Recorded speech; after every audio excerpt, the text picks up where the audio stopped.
Career counselling లో కొంతమంది comments లో కూడా అడిగారు. సో ఇది చాలా సార్లు రిపీటెడ్ క్వశ్చన్. ఇది బ్యాక్డోర్ లో జాబ్ వచ్చింది, ఈ కంపెనీలో జాయిన్ అవ్వచ్చా లేదా?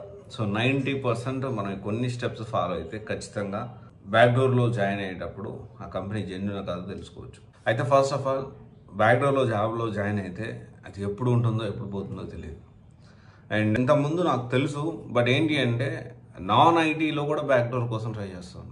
1,50,000, 2,00,000, 2.5 లక్షలు కట్టి నాన్ ఐటీ జాబ్ కోసం ప్రయత్నం చేస్తా ఉన్నారు బ్యాక్డోర్లో. సో ఇక్కడ ఏంటి అంటే అసలు బ్యాక్డోర్ అనేది కరెక్ట్ కాదు. ఫస్ట్ ఆఫ్ ఆల్ బ్యాక్డోర్ అనేది ఎప్పుడు కూడా అప్రోచ్ అవ్వకండి. అనుకోవచ్చు, సార్ జాబ్స్ లేవు, సిచ్యువేషన్ బాగాలేదు, ఇంకా ఆప్షన్ లేదు, ఇంకా నా కెరియర్ స్టార్ట్ చేయాలి అర్జెంట్గా, లేకపోతే చాలా ప్రాబ్లం అయ్యేటట్టుంది, ఎంతో కొంత అప్పు తీసుకొచ్చు, ఇంకొకటి చేస్తావు, బ్యాక్డోర్ అయినా పర్లేదు, ముందు నా కెరియర్ స్టార్ట్ అయితే నేను కొంచెం కష్టపడి ఎదగడానికి ఉంటుంది సార్, అవకాశం ఇప్పించే వాళ్ళు లేరు, అందుకే నేను బ్యాక్డోర్ సైడ్ వెళ్తున్నాను అంటారు. వెయిట్ చేయాలి, ఓపిక ఉండాలి దేనికి. బ్యాక్డోర్లో ఈ కంపెనీలో జాయిన్ వచ్చింది, నేను కొన్ని ప్రొసీజర్స్ చెప్తాను, కొన్ని సింపుల్ స్టెప్స్ చెప్తాను.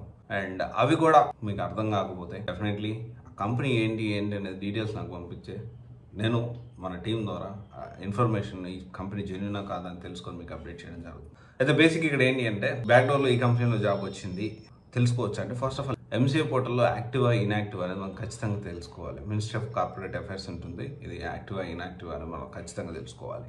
ఇలా కాకుండా ఎంసీఏ పోర్టల్లో ఫస్ట్ స్టెప్ అది. అలా కాకుండా గ్లాస్ డోర్ రివ్యూస్ కూడా మనం చెక్ చేయొచ్చు. గ్లాస్ డోర్ రివ్యూస్ కూడా చాలా వరకు జెన్యూన్ ఉంటాయి, మనకు అర్థమవుతుంది.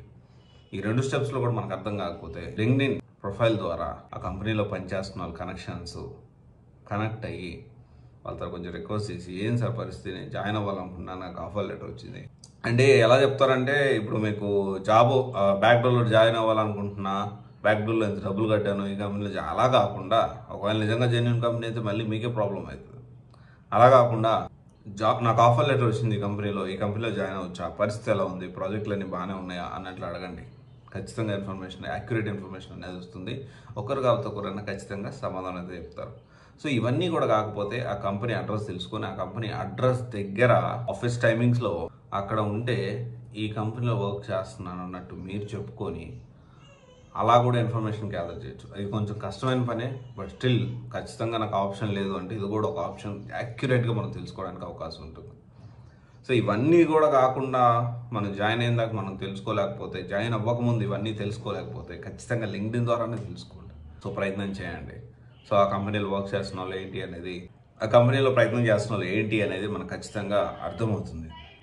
సో బ్యాక్డోర్లో జాబ్లో జాయిన్ అయ్యేటప్పుడు ఖచ్చితంగా మీరు ఆలోచించాల్సిన విషయం, ఇవన్నీ కూడా మనం ఆలోచించకుండా ఏదో నార్మల్గా ఏదో ఒకటి ప్లాన్ చేసుకుని జాబ్లో జాయిన్ అయిపోతాను, డబ్బులు కట్టేసేస్తాను ఆ కంపెనీ అంటే. ఇప్పుడు కొంతమంది ఎలా ఉంటారంటే జాబ్ వచ్చిందే చాలు, ఆఫర్ లెటర్ రిలీజ్ అయితే చాలు అనుకుంటారు. ఆఫర్ లెటర్ రిలీజ్ అయితే కాదు, జాయిన్ అవ్వాలి. సో ఇది ఆలోచించాలి మనం. ఓకే, బ్యాక్డోర్ జాబ్లో జాయిన్ అయితే ఏ కంపెనీ ఏంటి అనేది నాకు కొంతమంది ఆల్రెడీ కాంటాక్ట్ అయ్యి కొంత రీసెర్చ్ కూడా చేస్తున్నాము. So I don't want to mention in public. ఏమన్నా కావాలి అంటే ఏ కంపెనీలో జాబ్లో జాయిన్ అవుతున్నారు అనేది మీరు చెప్తే నేను ఒకసారి కొంత రీసెర్చ్ చేసి మన టీం తోటి నేను కూడా దాన్ని మీకు అప్డేట్ చేయడానికి అవకాశం అనేది ఉంటుంది. Okay, thank you. This is Raj signing off.